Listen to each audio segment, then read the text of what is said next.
John is really interesting because he's a police officer. He did a number of different things before he became a safety pro. And I just think it's really interesting when people share their stories about how they got to where they are today.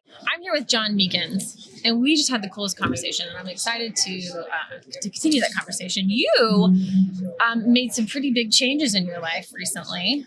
Yes. You're not only a safety pro, but you're also a sheriff's deputy. Yes. At what, 52, you said? 52 years old. How does that work? How do you make that decision?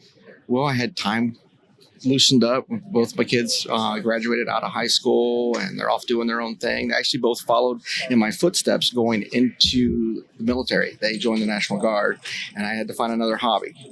My wife bought me a fishing license and thought that was going to be good enough. And no, although I loved fishing when I was a kid, it just wasn't there. And so I decided one day to contact the Sheriff's Department, find out when the next academy class was. And I attended 8 weeks of police academy in the evenings and weekends.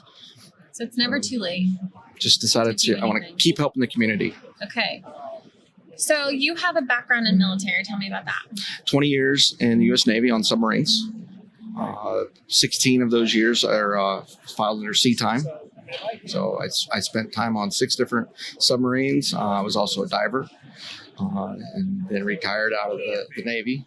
But during my last 7 years in the Navy, I spent time as a volunteer firefighter. Okay, so we have military, we have firefighting, and we have, now you're a sheriff's deputy. Now a sheriff's deputy. How has all of that background helped you become a better safety professional? It's very diverse. I've seen so many different walks of life, whether my own or people I've worked with. I think I'm able to better connect with people. I can connect with CEOs all the way down to the people that are digging those trenches. I've been in the mud with them, and I've also sat in boardroom meetings. The other piece I left out is I'm also the treasurer on the Southwest Louisiana Veterans Association, so I'm on that board. Maybe we should make a list of what you don't do. Do you think that would the honeydew list at home. My wife's got that list of what I don't do. That's true. So I think that's where it helps me most is that diversity. How is it similar? How is safety and being a safety professional similar to being in the military or being on the sheriff's department? Are there any similarities? Sure, it's helping people.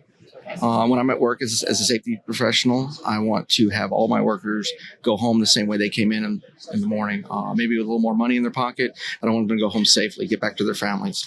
And when I'm out on patrol, I want the community to go home to their families safely. When I was in the military, it was about keeping our country safe. So each step along the way was about making sure we can continue our way of life in a safe manner. Where does that come from within you? Upbringing. It was, I was in the Boy Scouts when I grew up, so it was helping the community, or I was active in church, helping the church. So I think it's whether it's nature or nurture, I don't know. I think it's a little bit of both. What about your parents? Were they in military? My dad was military. My uncles were military. So we've got a little bit from each branch. My dad actually served in the Army and in the Navy Reserve. So he was active Army and the Navy Reserves. I've got uncles that were Air Force. I've got cousins that are policemen. I've got fire department in the background. You go to Maryland, you'll find a lot of my family is active in the fire department. So. Wow. So it is kind of, it seems like it all fits when you explain it that way. Yes. That it all kind of fits within this kind of, this helping people be safe.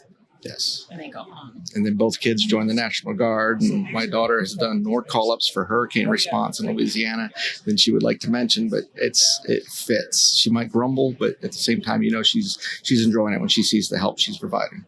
Wow. Okay. And tell me who you work for again. I work for Entergy. It's a power plant in Westlake, Louisiana. So we make the electricity. There's 134 on site, plus contractors. Very nice. I think I got your hands full. I got my hands full. It's really great talking to you. Thank you so much for sharing Thank you, Ms. Stacey. Experience and your story. Absolutely. All right. Thank you for joining us on the Safety Pro Roundtable. This podcast is brought to you by Sospes, bringing you the best EH software in the industry.